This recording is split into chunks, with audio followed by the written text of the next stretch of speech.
আন্দোলন শেষ হয় কলেজের যে লেয়াজভিত্তিক যে রাজনীতি ওগুলো একটা পোস্ট করছিলাম।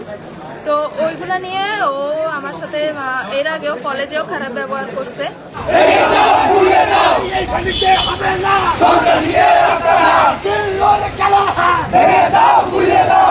পকেট না কোমরতে কিছু একটা থেকে ছোট একটা চুরি আর কি এতটুকু হবে মনে হয়।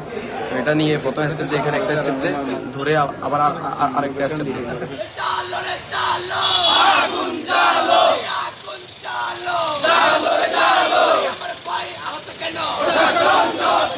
যদি বাংলাদেশের মধ্যে এখনো আমরা সুরক্ষিত হতে না পারি তবে আমরা বাংলাদেশের মধ্যে সুরক্ষিত হব কখন? হাসপাতালে আমাদের একজন সাথী উনি হাসপাতালে ভর্তি ছিল। ভর্তি দেওয়ার কারণে আমরা ওনাকে দেখতে যাই, দেখার পর নিচে আমরা দাঁড়িয়ে ওনার জন্য কি নেওয়া যায়, ফলমূল কি নেওয়া যায় ওটা চিন্তা করতেছিলাম। এক পর্যায়ে জিল্লু আমাদের এই একটা মেয়ে আছে, ওই মেয়েটাকে খুব বাজে একটা স্ল্যাং ইউজ করছে, খুব বাজে বলতে অনেক বাজে। ওটা বলার পর আমরা দাঁড়ায় দেয় এখানে দাঁড়ায় আমি কি করবো চিন্তা করি। তখন এক পর্যায়ে ওর একটা ছেলে আছে, আপনার এখানে দাঁড়ায় রয়েছেন কেন? একটা দাঁড়ায় রয়েছে এখানে রুগী দেখতে আসছে, তাই দাঁড়ায় রয়েছি। এটা বলার পর ওই ছেলেটা বলাতে এখানে দাঁড়াজন মানা করতে, কি মানা করে কয় আমাদের জিল্লু ভাই মানা করছে। জিল্লু ভাই উনি কি? আমি তোরা চিনি না। আপনি জিল্লু ভাইকে চিনেন না? উনি হচ্ছে কলেজ ছাত্র দলের একটা পদ বলছে, কয় সামনে উনি জেলার পদে আসবে, জেলা ছাত্র দলের পদে আসবে, আপনি ওনাকে চিনেন না? আমি তো কোনো জিল্লুকে চিনি না, আমি তো রাজনৈতিক বিষয়ে এরকম আলোচনা করি না। পাশাপাশি ওরা আমার সাথে খুব বাজে বিহেভ করে। ওরা আবার এক পর্যায়ে ওরা জিল্লুকে নিয়ে আসে। জিল্লুকে নিয়ে আসার পর ওরে আমি ভাই বলেও সম্বোধন করছি, ওই সেই সম্বোধনটা শুনে নাই। ও এক পর্যায়ে গিয়ে মনটা বলে দেখি এখন আমি চলে যাচ্ছি, তুই কীভাবে সামলাবি সামলা। আমাকে এটা আপনি কী বললেন? আমার এক সাইডে নিয়ে যায়, সাইডে কয়েকটা সাইডে নিয়ে যায়। আমার মোবাইল ছিল, মোবাইলটা হাতে নিমত্ত আর ওরে সবাই বলে ওর পকেটটা চেক করতো। মোবাইল মানি ব্যাগ দোনোটা নিছে। পকেট না কোমরতে কিছু একটা থেকে ছোট একটা চুরি আর কি এতটুকু হবে মনে হয়। এটা নিয়ে প্রথম স্টেপ দিয়ে এখানে একটা স্টেপ দিয়ে দেওয়ার পর ওনারা আমি ধরা দৌড়ে যাওয়ার পর আমার শার্ট ধরি, শার্টের প্রথম সব ছিঁড়ে ফেলছে।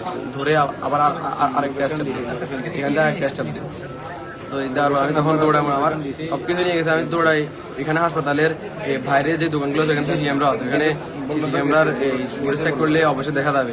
তারপর সে এখান থেকে কিছু পিস্তল টাইপের কিছু একটা বার করতে লাগছিল, ওইটা দেখে আমি ঘাবড়ে দৌড়াই যাই।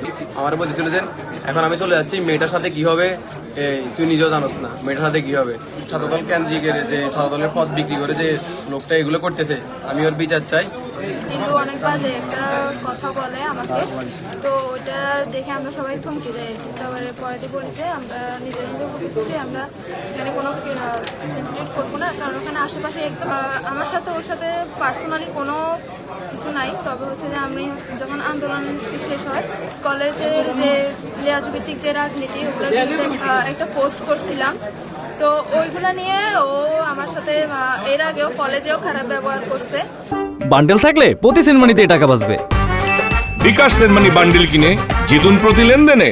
কোনো মেয়ে এখানে হাসপাতালে কোনো রুগীকে দেখতে গেছে, ওখান থেকে আসার সময় যে আমার সাথে যেরকম হয়েছে, আমি যেরকম নিরাপত্তাহীনতায় ভুগছি, ওরকম যাতে অন্য কোনো মেয়ের সাথে না হয়। যারা এই কার্যক্রমে জড়িত, বিশেষ করে জিল্লু, তাদেরকে যাতে এই একটি বিচার আওতায় আনা হয়, 24 ঘন্টার মধ্যে যাতে তাদেরকে গ্রেপ্তার করা হয়। যদি বাংলাদেশের মধ্যে এখনো আমরা সুরক্ষিত হতে না পারি তবে আমরা বাংলাদেশের মধ্যে সুরক্ষিত হব কখন? যখন আমরা সুরক্ষিত না তখন বাংলাদেশের বাকি প্রতিনিধিরা, বাকি জনগণরা কি করে সুরক্ষিত হবে? এটির জন্য আমি ইন্টারিমের কাছে অনুরোধ করি 24 ঘন্টার মধ্যে তাকে গ্রেপ্তার করে তার বিচার নিশ্চিতের চেষ্টা করতে হবে, নয়তোবা আমরা মনে করবো ইন্টারিম ব্যর্থ। জিল্লু এগুলোর সাথে সরাসরি জড়িত। জিল্লু এগুলো এর আগেও মাহফুজকে অনেক হুমকি দামকে দিছে মারার জন্য, বা রাস্তা বের হচ্ছে না, মানে বের হলে মারবে, এই ধরনের অনেক ধরনের হুমকি দামকি মাহফুজকে দিছে। এখন আমরা চাই এটা সুস্থ বিচার চাই এবং অতিবিলম্বে আপনার জিল্লুকে গ্রেপ্তার করা হোক।